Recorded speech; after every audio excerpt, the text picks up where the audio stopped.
Olá, boa noite. Presidente do Tribunal Regional Federal 4 assina a exoneração de Sérgio Moro. Empresário diz que entregou propina em caixas de sabão em pó a primo de Aécio. Senador nega.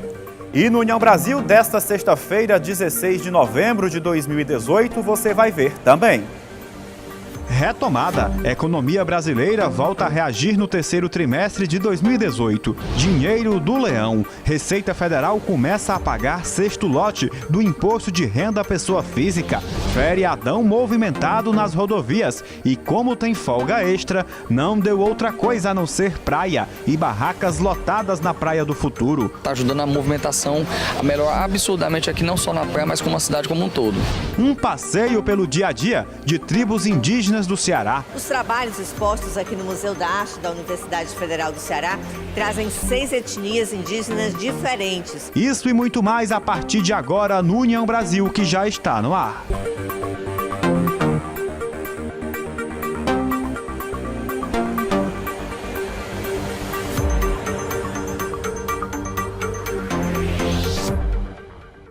O Ministério da Saúde informou na manhã desta sexta-feira que a seleção de médicos brasileiros para ocuparem as vagas que serão deixadas pelos profissionais cubanos do programa Mais Médicos acontece ainda em novembro. Na última quarta-feira, o Ministério da Saúde Pública de Cuba anunciou a decisão de deixar o programa Mais Médicos, criado durante o governo da ex-presidente Dilma Rousseff do PT.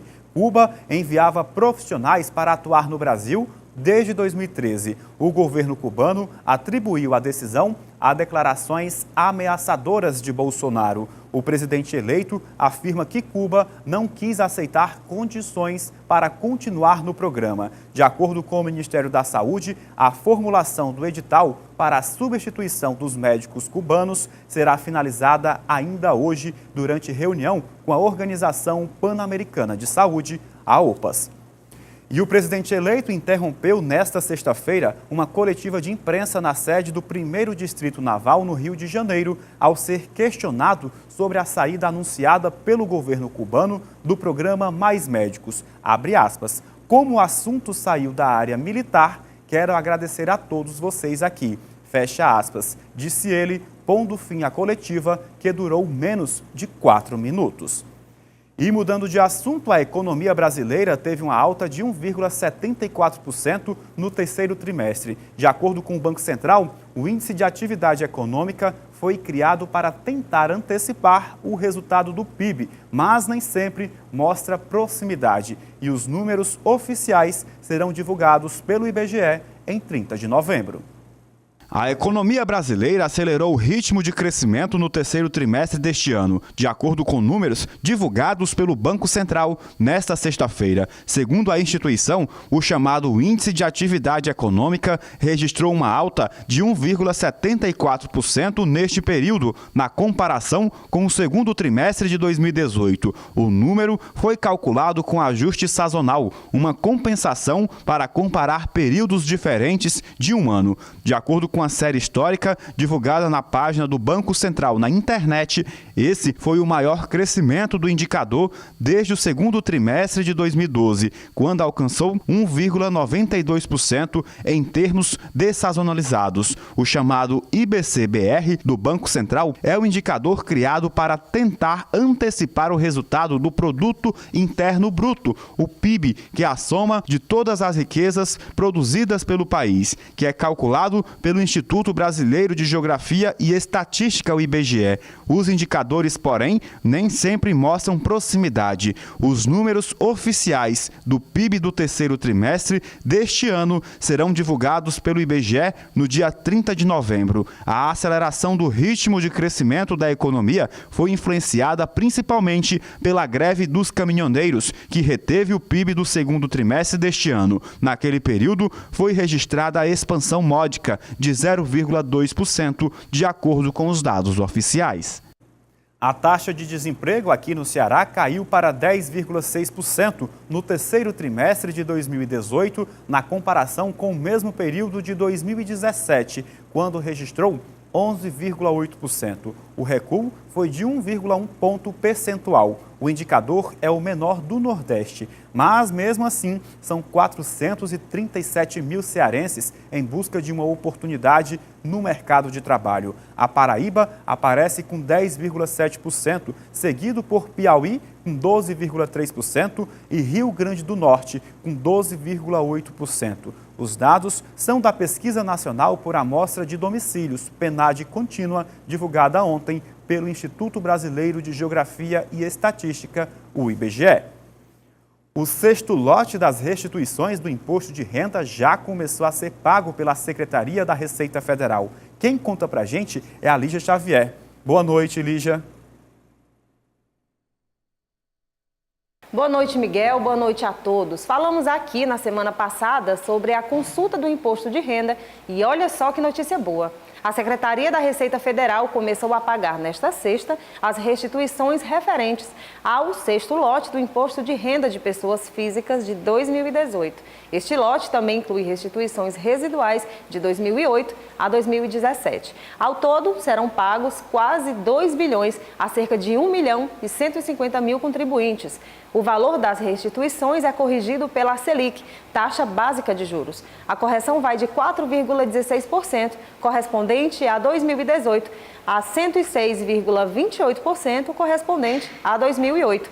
Para saber se teve a declaração liberada, o contribuinte também pode ligar para o número 146.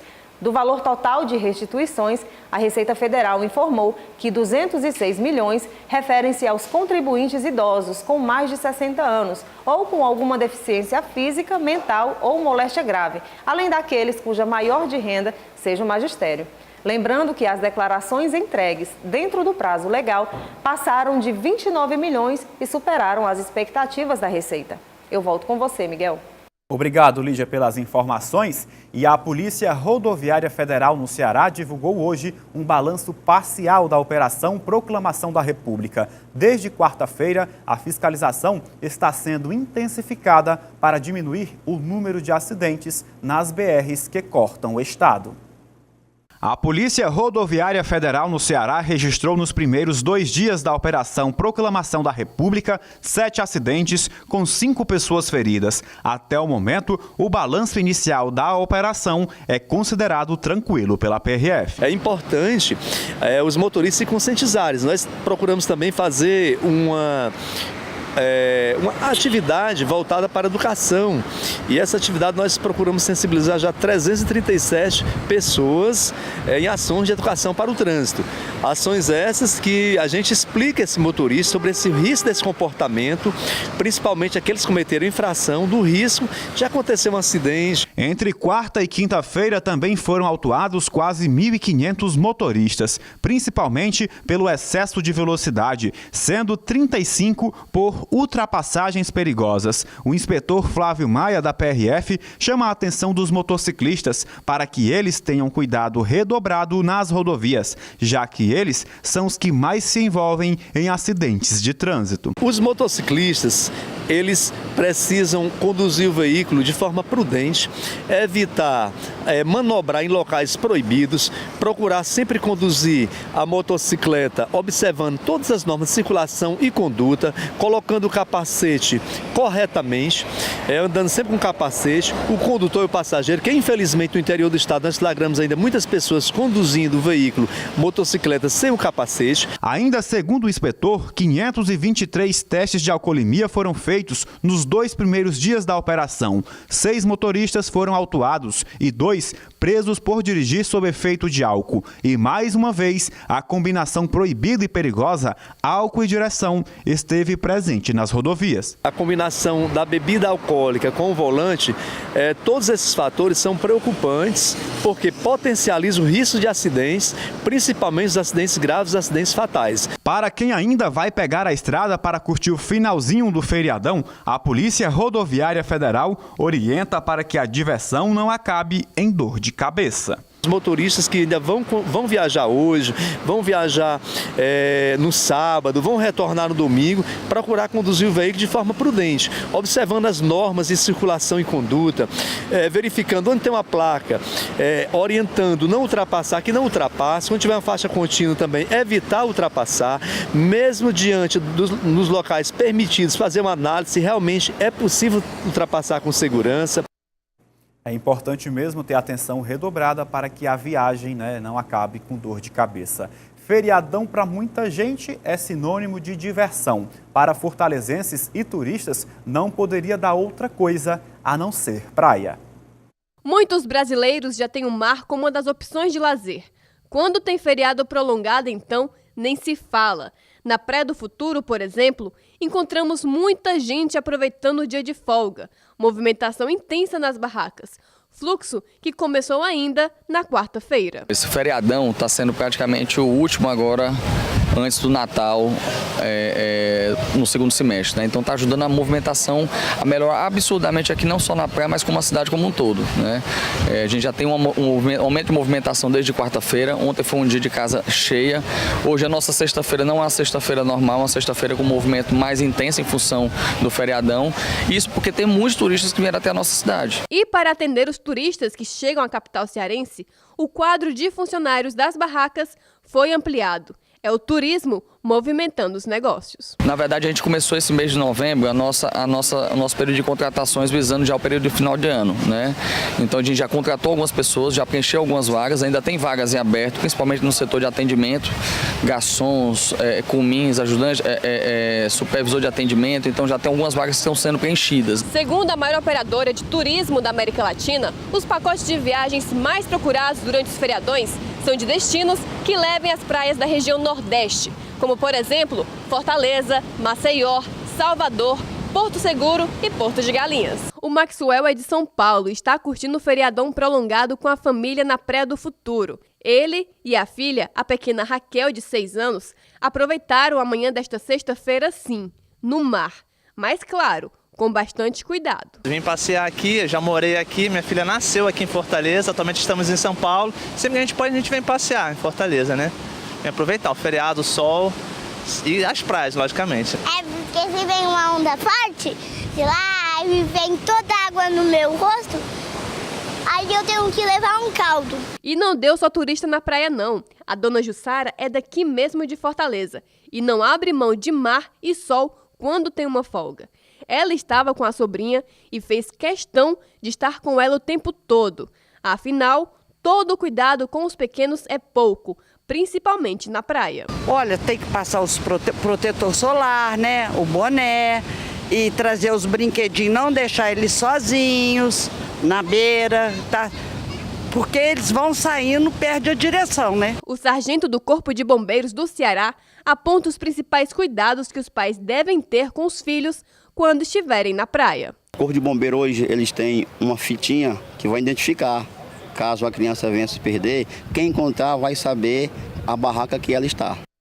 Veja a seguir, recomeça o recadastramento biométrico e tem ainda a pauta é política.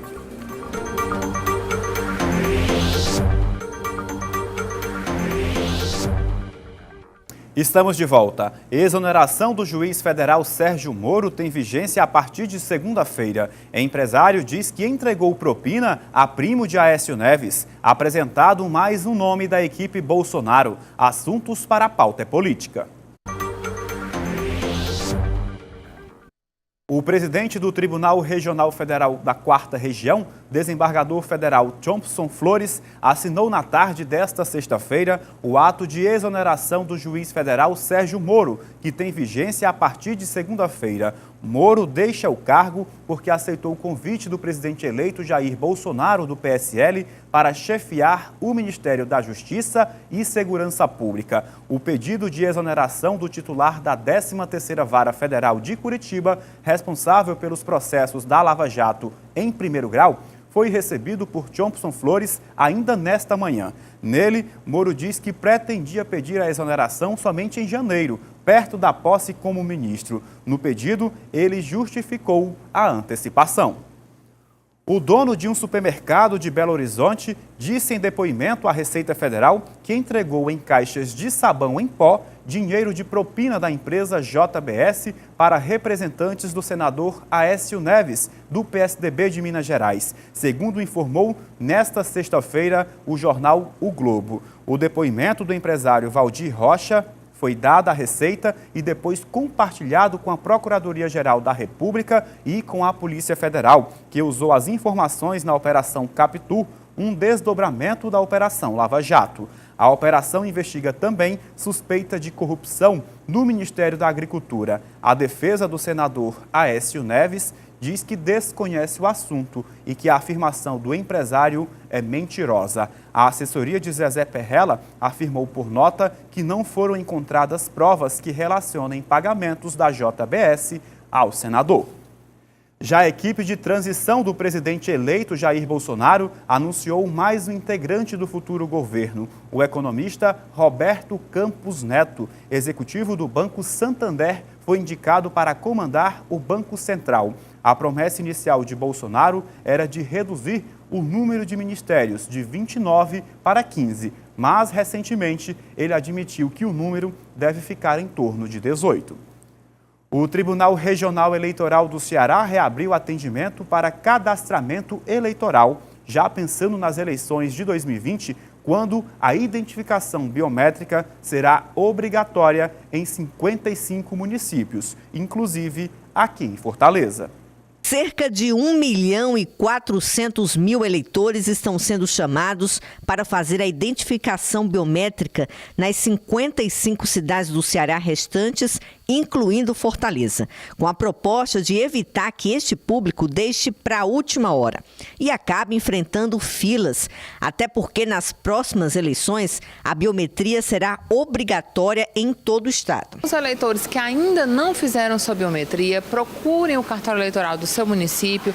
Aqui em Fortaleza, procure um dos locais de atendimento da capital e façam seu cadastramento biométrico.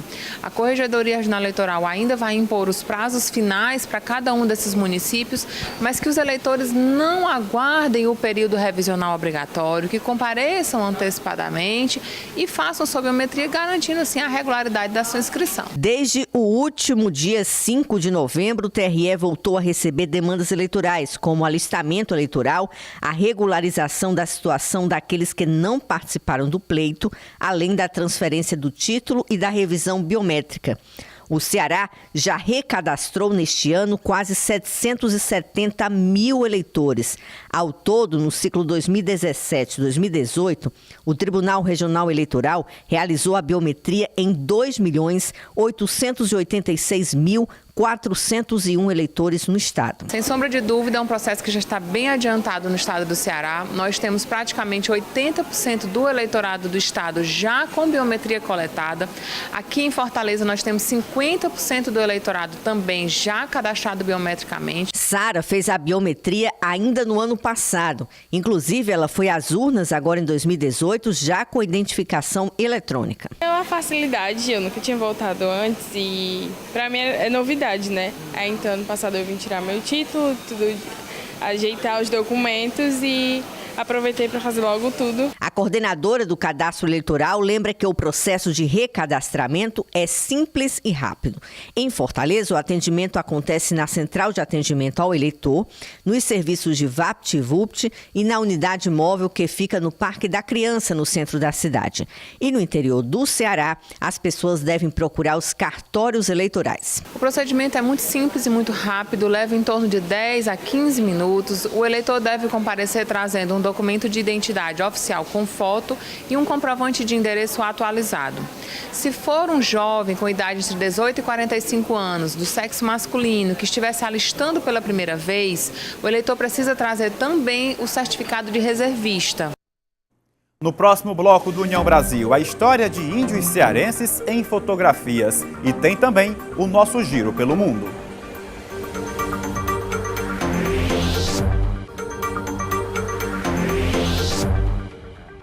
Voltamos. O Museu de Arte da Universidade Federal do Ceará está com uma nova exposição em cartaz. A mostra Nas Aldeias, o cotidiano sob o olhar da juventude indígena no Ceará, conta a história de diversas etnias. Quem mostra pra gente é a repórter Fernanda Aires e a cinegrafista Cibele Gomes, com o apoio de Antônio José.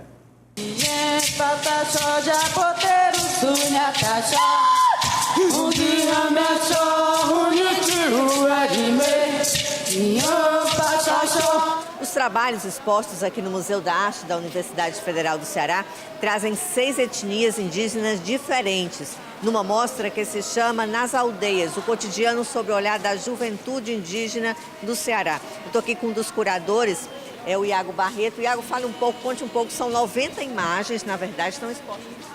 Sim, essas 90 imagens e algumas mais de parceiros representa o trabalho de vários anos de convivência com os povos indígenas e arte educação com eles. Então, ele está inserindo a câmera como uma ferramenta de potência cultural, uma ferramenta na qual eles trabalhem essas vivências a partir da imagética, né? Então, a gente tem imagens aqui que mostram lideranças, mostram rituais, mostram a natureza deles. Então, a gente tem esses trabalhos junto à Delco, junto a outras organizações, que é você criar possibilidades, que eles participem da luta deles como artistas.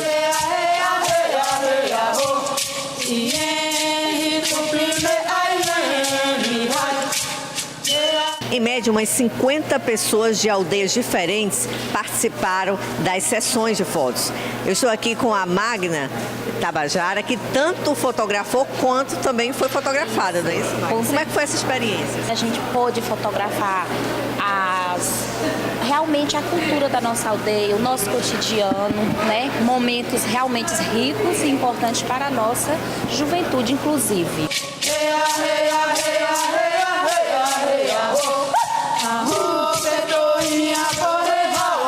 Para você, como é que é ver todo esse trabalho assim já pronto? Quando eu cheguei aqui, que eu entrei na porta, que eu vi logo de início, né?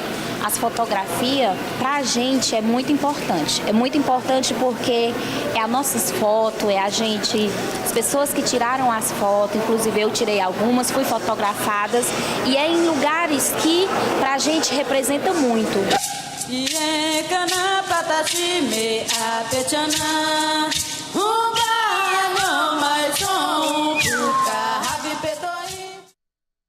Viva a cultura indígena! O museu funciona de segunda a sexta-feira, das 8 horas da manhã ao meio-dia e de 1 da tarde até as 5 horas da tarde. A exposição fica em cartaz até o dia 10 de dezembro e o espaço fica ali no bairro Benfica, na Avenida da Universidade, número 2854. E vamos agora ao nosso giro pelo mundo. A primeira-ministra britânica garantiu que se mantém no cargo e que continuará conduzindo o processo de saída do Reino Unido da União Europeia. Theresa May disse que liderança é saber tomar as decisões certas, não as mais fáceis. Numa conferência de imprensa na residência oficial em Downing Street, ela negou a intenção de se demitir. Ela disse acreditar profundamente que este é o caminho certo para o país e para as pessoas. May disse ainda que pior do que um mau acordo seria não existir acordo nenhum. A saída do Reino Unido da União Europeia é apelidada de Brexit, palavra originada da língua inglesa, resultante da junção das palavras Britain, Grã-Bretanha, e exit, saída. Centenas de imigrantes da caravana da América Central chegaram à cidade mexicana de Tijuana, no estado mexicano da Baixa Califórnia. O movimento se juntou a 800 pessoas que chegaram à cidade mexicana, integradas em pequenos grupos desde o último domingo. E a qualquer momento devem chegar mais ônibus com milhares de imigrantes a bordo que integram a caravana conhecida como Marcha dos Migrantes, que procuram fugir da miséria, da violência de grupos criminosos organizados e alcançar o sonho americano. A corrente migratória começou nas Honduras e alastrou-se a outros países da região. Eles querem entrar nos Estados Unidos, apesar das ameaças do presidente Donald Trump, que prometeu impedir a sua entrada em território nacional. O Tribunal Europeu dos Direitos Humanos condenou a Rússia pelas detenções de Alexei Navalny, principal opositor do presidente Vladimir Putin. A Rússia foi condenada a pagar uma indenização de cerca de 64 mil euros a Navalny. o opositor foi considerado um preso político. O Tribunal Europeu ordenou à Rússia que altere a legislação de forma a contemplar o direito à realização de manifestações pacíficas. A decisão não permite recurso e tem um caráter obrigatório para a Rússia, enquanto membro do Conselho da Europa, mas Moscou tem adiado a aplicação de decisões anteriores do tribunal. Várias regiões da Arábia Saudita enfrentam mais uma semana de mau tempo. A chuva intensa, acompanhada de forte vento, principalmente nas áreas centrais, norte e leste, deixaram cenas como estas. A chuva moderada caiu na capital e nas proximidades, assim como nas províncias vizinhas. As autoridades disseram que mais de 200 localidades foram afetadas pela chuva dos últimos dias. Em algumas áreas foram registrados granizo e enchentes. Com as condições climáticas, o Kuwait e a Arábia Saudita estão debaixo de chuva. E vamos agora a outras notícias do Brasil e do mundo nas nossas imagens do dia.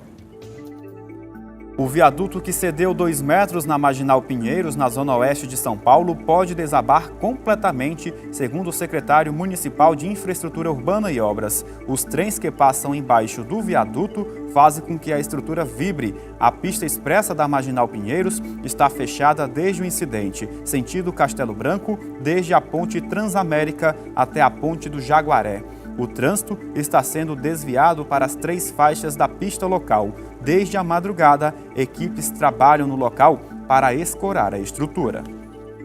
Mãe e filha foram mortas em carro tomado por enxurrada em Belo Horizonte. Elas estavam abraçadas e com terço nas mãos. Cristina Pereira Matos, de 40 anos, e a filha Sofia Pereira, de 6, foram encontradas pelo Corpo de Bombeiros nesta sexta-feira. Até o final da manhã, Ana Luísa Fernandes de Paiva Maria, de 16 anos, seguia desaparecida. Ela foi sugada por galeria em Venda Nova, na capital mineira. Um juiz federal americano decidiu nesta sexta-feira que a Casa Branca deve devolver a credencial de imprensa ao jornalista Jim Acosta, da CNN, revogada em 7 de novembro, após o repórter ter discutido com o presidente Donald Trump.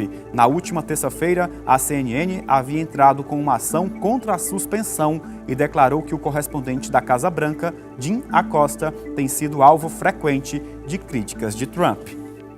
A Turquia dispõe de provas, em particular de uma segunda gravação de áudio que contradiz a versão do procurador saudita sobre o assassinato em Istambul do jornalista Jamal Khashoggi. O procurador-geral saudita pediu ontem pena de morte para 5 acusados por assassinato de Khashoggi. Ele afirmou que o jornalista foi drogado, assassinado e esquartejado no consulado de seu país em Istambul no dia 2 de outubro, mas isentou de qualquer culpa o príncipe herdeiro Mohammed bin Salman, conhecido como MBS.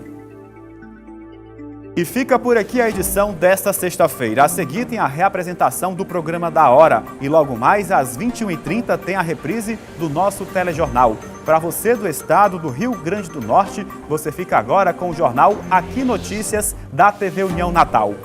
Uma ótima noite e um ótimo final de semana a todos e até segunda-feira. União Brasil, informação além da notícia.